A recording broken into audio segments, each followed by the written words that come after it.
Just after midnight, in a secret bunker south of Moscow, the alarm went off. The computers said the United States had launched nuclear missiles. One man had minutes to decide whether they were real.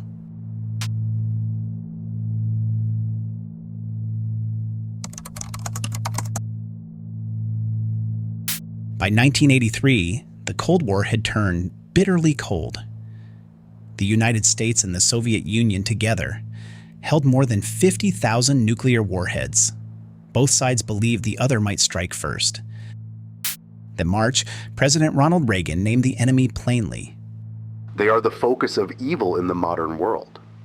On September 1st, 1983, a Soviet fighter shot down Korean Airlines, Flight 007, killing 269 people.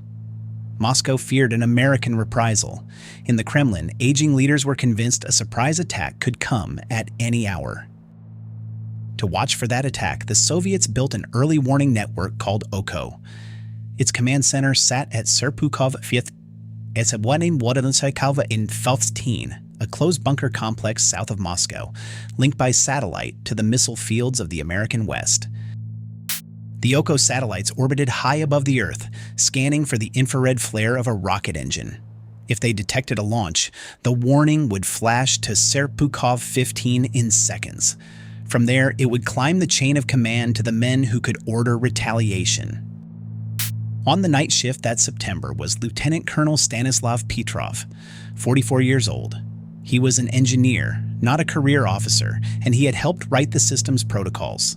His job was to trust the computer and pass its verdict up the line. He never expected to be the man on duty when it mattered. I was simply doing my job. I was the right person at the right time, that's all. The bunker was quiet. Rows of screens glowed in the dark. Petrov's watch was ordinary, the kind that passed without incident. Then, just after midnight, the room lit red. A single word blazed on the display: launch. The system reported one intercontinental ballistic missile rising from the United States bound for Soviet soil. Sirens screamed through the bunker. Every eye in the room turned to Petrov.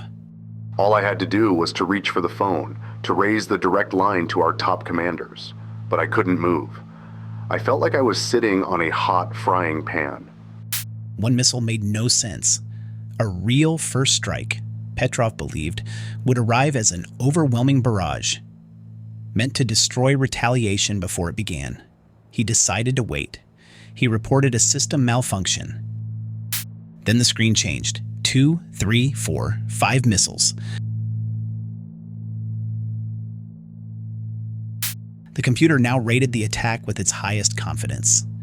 Somewhere above him, the message was already primed to travel to the general staff.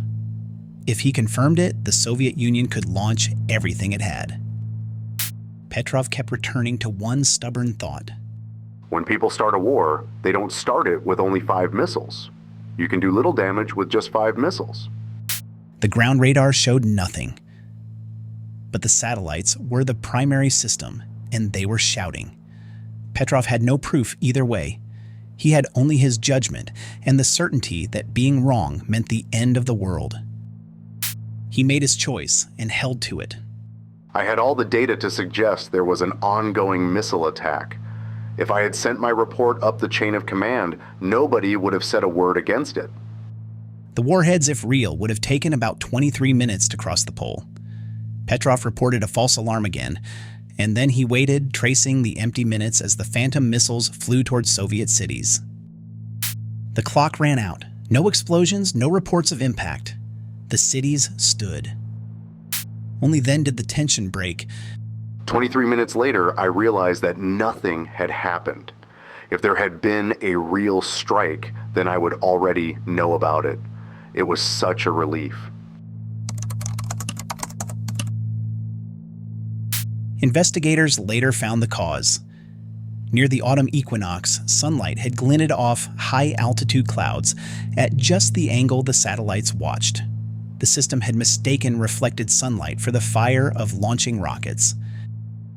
Petrov was questioned closely. At first there was talk of an award.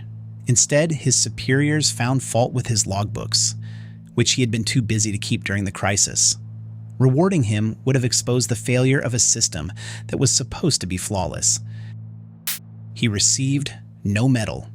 He was reassigned, retired early, and the incident was buried as a state secret. For 15 years, the world never knew how close it had come. The Soviet Union collapsed. In 1998, a retired general published his memoirs, and the story finally surfaced. Journalists tracked Petrov to a modest flat in Fryazino, where he lived quietly on a small pension. He shrugged off the word hero. My late wife, for 10 years, knew nothing about it. So what did you do? She asked me. Nothing. I did nothing. Late honors came. At the United Nations in New York and in Dresden in 2013, he was recognized as the man who saved the world. He accepted the praise with unease, insisting he had only done his duty. Stanislav Petrov died on May 19, 2017, at the age of 77. His passing went unnoticed for months. He had lived out his years in obscurity, in the same small town, largely forgotten. He always resisted the weight others placed on that night. I was not a hero. I was just at the right place at the right moment. The machines had done exactly what they were built to do. They had detected a threat and demanded a response. It fell to one tired man on an ordinary night to doubt them. Because he did, the world went on.